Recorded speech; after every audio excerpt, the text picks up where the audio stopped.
Now we'll talk about one such poet who actually supported the Greece during that period. Now he is poet Lord Byron. Now he was an English poet. He supported this struggle क्योंकि वो जानते थे, वो उन्हें पता था कि जो ग्रीस है वो बहुत ही डिफ़िकल्टीज से गुज़र रहा था और उनको अलग से एक नेशनलिज्म, एक अलग से फ्रीडम की ज़रूरत थी। इसीलिए उन्हें सपोर्ट कर रहे थे उनके स्ट्रगल में। उन्होंने सिर्फ पोएट्रीज या ऐसे इमोशनल सपोर्ट नहीं दिया, बल्कि he also provided them funds, यानी कि उन्होंने उन्हें पैसों की भी मदद की। इतना ही नहीं, बल्कि he also participated in the war. उन्होंने वॉर में भी हिस्सा लिया जब ये वॉर हुआ था,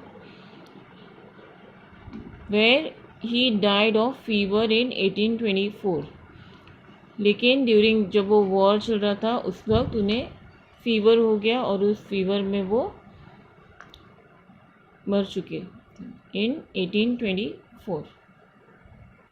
अब जहाँ लोगों ने इतनी मेहनत की थी, इतनी स्ट्रगल की थी इस वॉर के दौरान, तो यहाँ पे उनको इस बात का फ़ायदा भी हुआ। अभी क्या हुआ था, इसका आउटकम क्या निकला था इस वॉर का।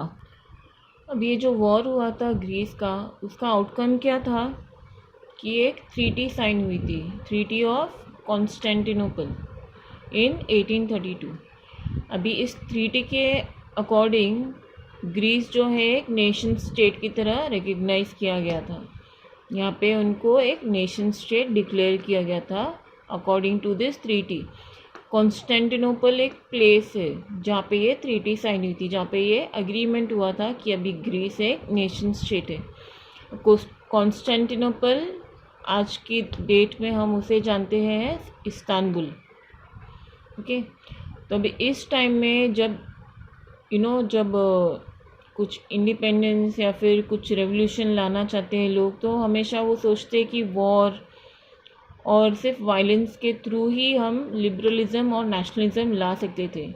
लेकिन ये पीरियड ऐसा था जहाँ पर पोएट्स और आर्टिस्ट ने भी पार्ट लिया था। तो वहाँ उस टाइम पर पोएट्स और आर्टिस्ट भी इसमें हिस्सा लेते थे, लेकिन उनकी सोच अलग थी। वो ऐसी सोच नहीं रखते थे कि सिर्फ वॉर या फिर सिर्फ मारपीट, खून खराबे से ही हम चेंज ला सकते थे। वो ये मानते थे कि हम चेंज पोएम्स, स्टोरीज़ और म्यूज़िक के थ्रू भी ला सकते हैं। तो ये जो चेंज पोएम्स, स्टोरीज़ और म्यूज़िक से लाने की कोशिश करते हैं उसे कहते हैं रोमांटिसिज्म।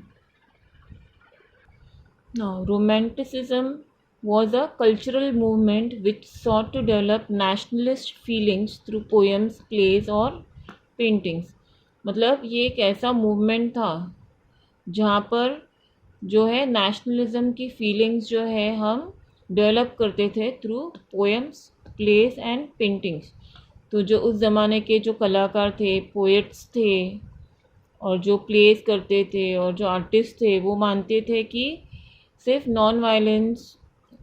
वायलेंस से और सिर्फ वॉर से ही हम जंग नहीं जीत सकते, बल्कि हम पोएम्स, कविताएं लिख के या फिर नाटक करके या फिर पेंटिंग्स के द्वारा भी हम नेशनलिस्ट फीलिंग लोगों में जगा सकते हैं।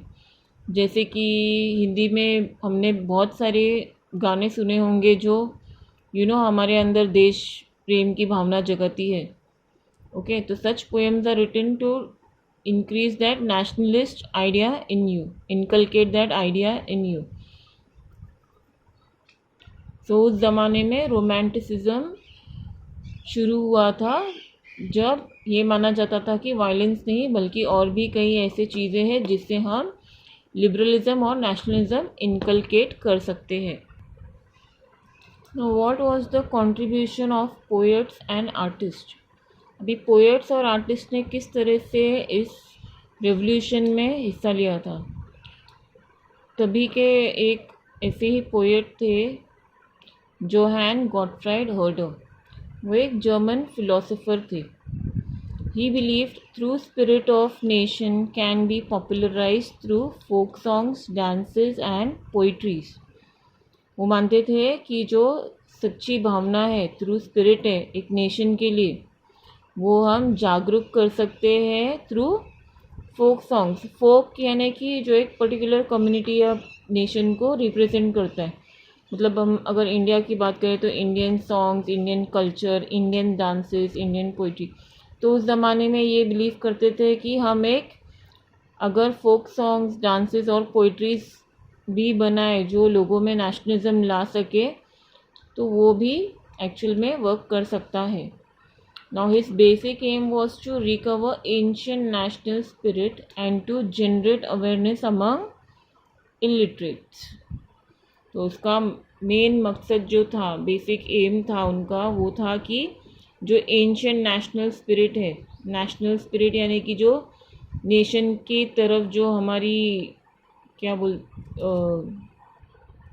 एक नेशन के तरफ जो हमारा प्यार होता है, हमारी ड्यूटी होती है, उसे जगाना उसे, और जो इलिटरेट्स हैं उनको अवेयर कराना। ये हमें एक नेशन स्टेट की तरह आगे बढ़ना है और उनके अंदर नेशनलिज्म डेवलप करना है।